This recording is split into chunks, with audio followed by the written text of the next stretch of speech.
Difference between the different colors of dragons.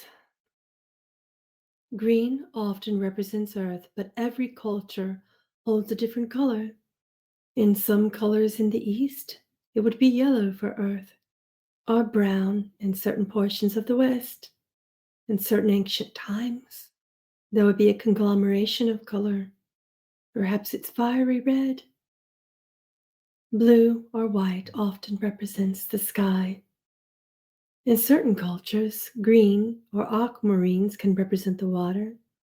In certain cultures, only white represents air, and only blue represents water. Don't matter so much or hold significance to such matters. Choose your own colors of representation from your own soul, within or without, exceeding or beyond culture, even. What is important to you? What is holy to you? What is reverent for you?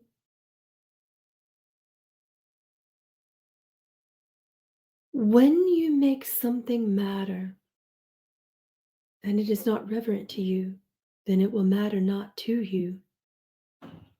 When you create meaning from something that creates reverence within your soul, it can hold the greatest transformation in your life, and alchemy is invigorated within you.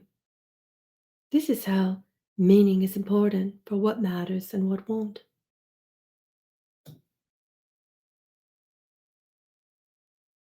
Does every planet have its own type of dragon? She nods.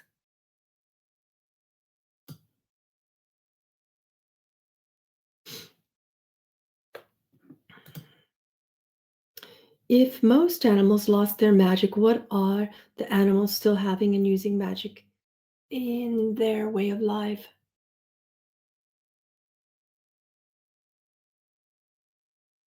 They, too, much like you, are focused on survival of the fittest. But there are times between meals and mating where magic is remembered, between doing the daily task of life where magic is remembered. Animals, both wild and domestic, are awakening quickly, perhaps more quickly than thyself. So,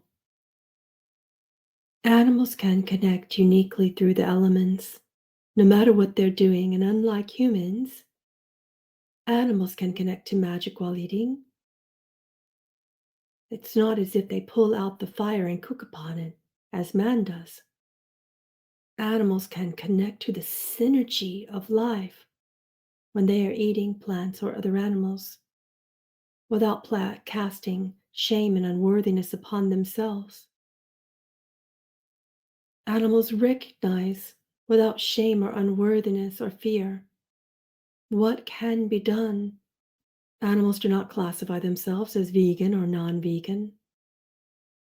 Animals simply eat what is right for their bodies.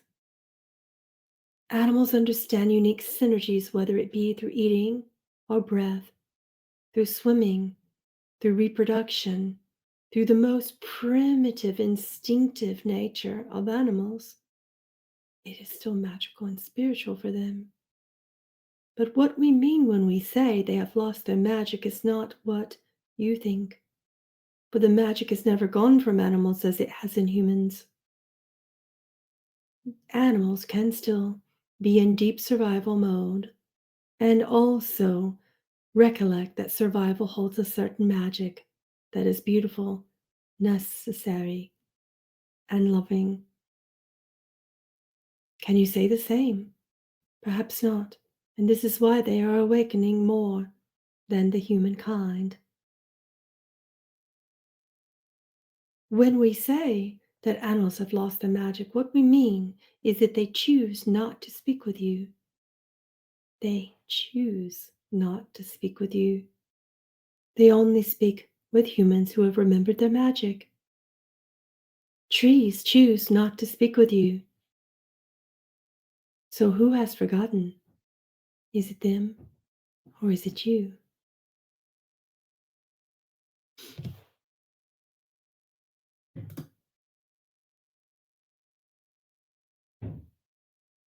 guys want to vote up? All your questions are the same. Next one says, do different dragons come in a different period, at different periods of our lives? Or do we have the same dragon or dragons during our lifespan? And can you tell me more about my dragon?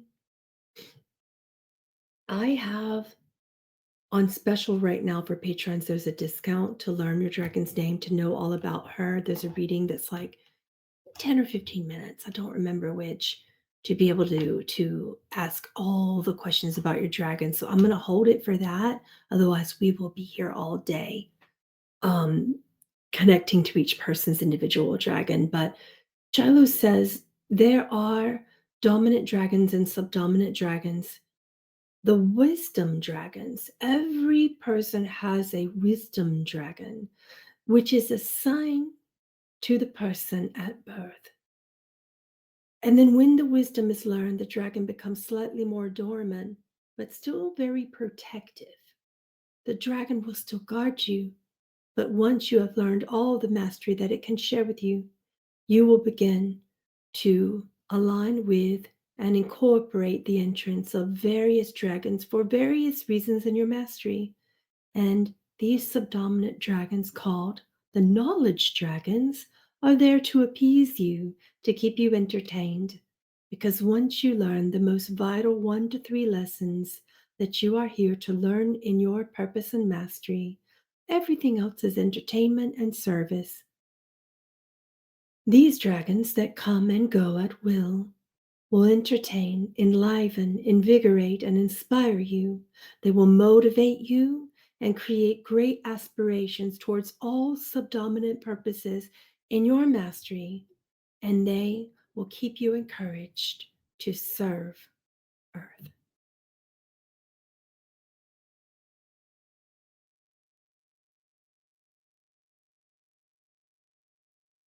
What can Shiloh suggest that we do to help bring peace on Earth? I'm not sure if you were here earlier, but she did the original Druidic peace prayer in her own unique way. And you can find that priest prayer at the Ancient Order of Druids.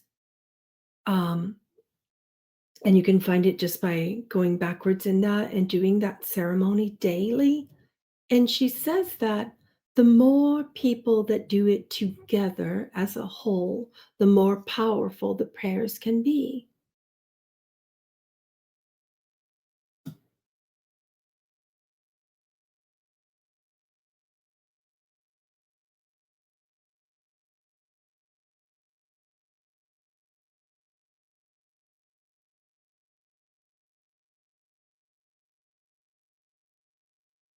I am passionate about super learning or vibrational learning. Can Shiloh and other dragons help? I would also like to know, she says yes. She said they can help you with everything as long as it serves you and others. It must be a service that is beneficial to all. And that is. I would also like to know which dragons are with me in my current phase. Shoot us over a little message from your Patreon account to get an incredible discount off of the dragon readings and come to me privately, because that's something that's going to take me a little bit of time and reverence to connect that. Let's see here. Any counsel or suggestions when working with Earth's grid lines and reversing negative previous actions? How do we support the grid lines? Um, Let me see. I think I have something for that, but I'll have to look through my notebooks on it. Where is it?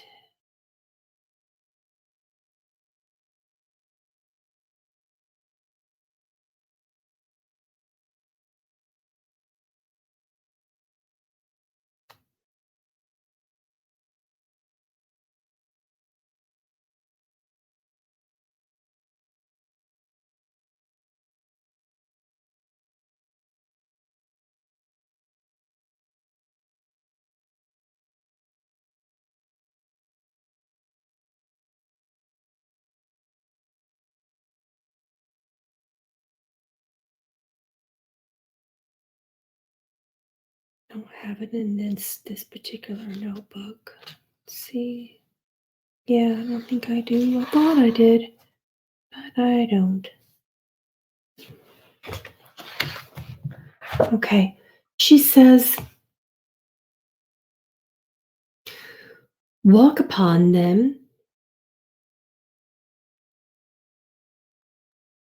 The way of the walking is similar to the way of the astral journeying and what you call the dreaming. The way of the walking is one foot forward, not too hastily, and one directly in front of the other, not in human gait, but in dragon gait. So, in human gait, it's, and there's a side by side. In dragon gait, it's a on the ley line itself. So, purposeful walking meditation is the best way, she says. Mindful walking meditation, one foot in front of the other directly, in accordance with the rhythm of thy breath. If you can't get to those lands, journey to them in the astral field or the dreaming. You guys, I just did a class on that last month for astral travel and the dreaming that you might want to review.